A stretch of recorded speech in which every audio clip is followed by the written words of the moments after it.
grew up. He was a great athlete. He was a scholar. He was a civil rights activist. He worked with Winter Murdoch to do research on the American dilemma. PhD from Harvard. And then became a public servant. He never really divided the notion of thought and action into separate realms. It was always this question of act, reflect and act. I commend you to his acceptance speech of the Nobel Peace Prize. You can find it online. First of all, if anybody at the White House ever read that 5 years ago, we would have avoided a great deal of pain, because the penultimate paragraph in the speech is the folly of preemptive war. But more importantly, what he underscores there is what he felt the United Nations was doing, because he felt the Nobel Peace Prize went to the United Nations, not to him. And if you recall, what Bunch did was something called the Rhodes Protocol. And he took all of the adversaries and locked them on an island in a room in a hotel and worked them for at least a week to 2 weeks, basically getting them to understand each other's humanity. There's a famous scene where he actually had commemorative plates made, and they were loggerheads, and he organized ping pong tournaments, all kinds of ways to break down the kind of distance and otherness that happened in Portsmouth, obviously.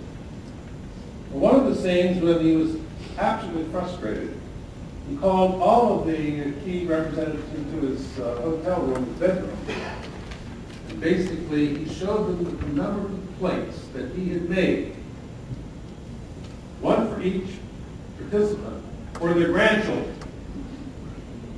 And he said, you know, I've just had it, and I'm just going to smash each one of these plates. And that was the trigger that caused the adversaries to begin to ask the question, wait a second, maybe we aren't that far apart. Well, what do I mean by that?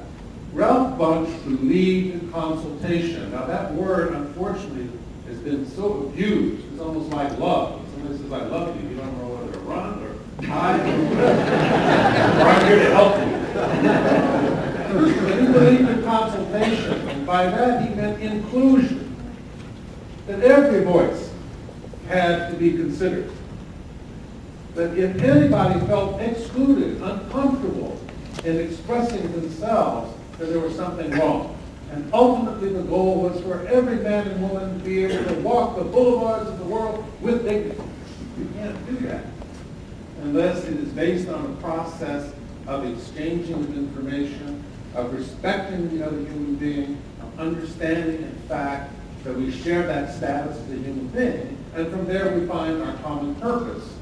And the ultimate test is not what am I going to do about the problem, what are we going to do? And that was basically Ralph Bunche. Dr. Can I ask you to reflect a little more? I heard that. How that may play out now on actual activities that you're involved in the African Bureau. I heard Dr. Monte's lauding of the African Bureau, and I think quite rightly as sort of being a leader in sort of positive performance.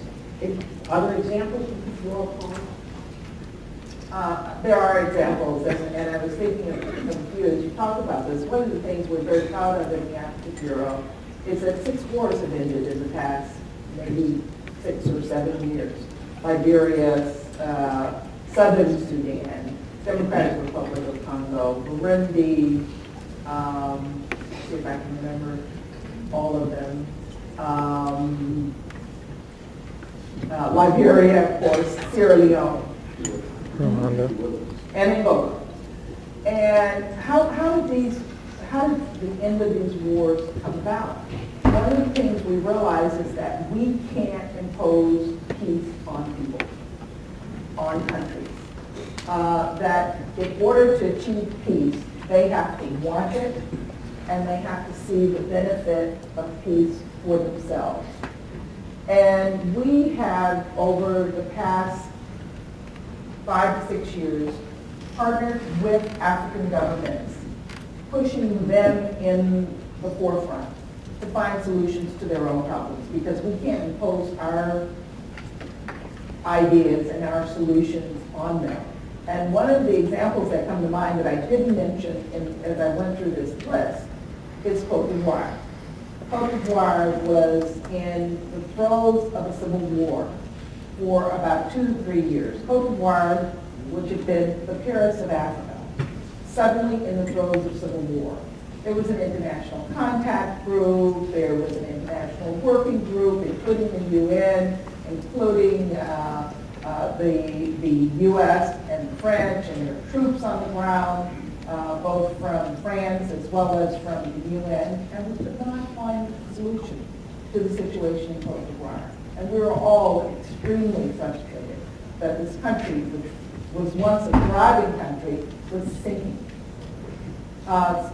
Out of nowhere, the president of Burkina Faso, Compaoré, who had been known to be not a particularly nice guy in Africa, called together President Gbagbo and Soros, who was one of the rebel leaders, into talks in Ouagadougou. And he didn't include us in them.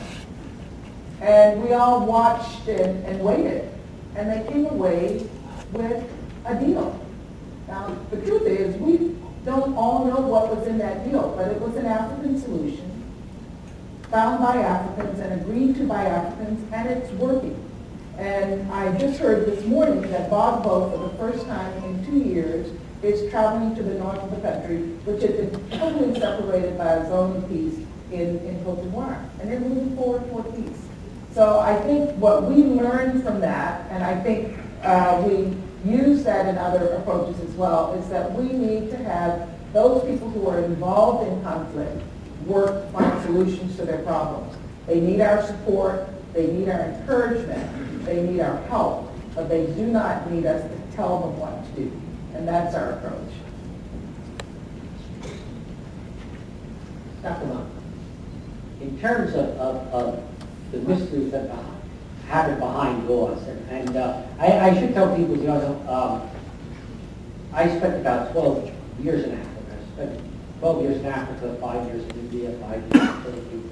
But in contrast to what most people think of as Africa when they reach the news, Africa is an almost addicting continent because of it's built on cultures of personal relationships.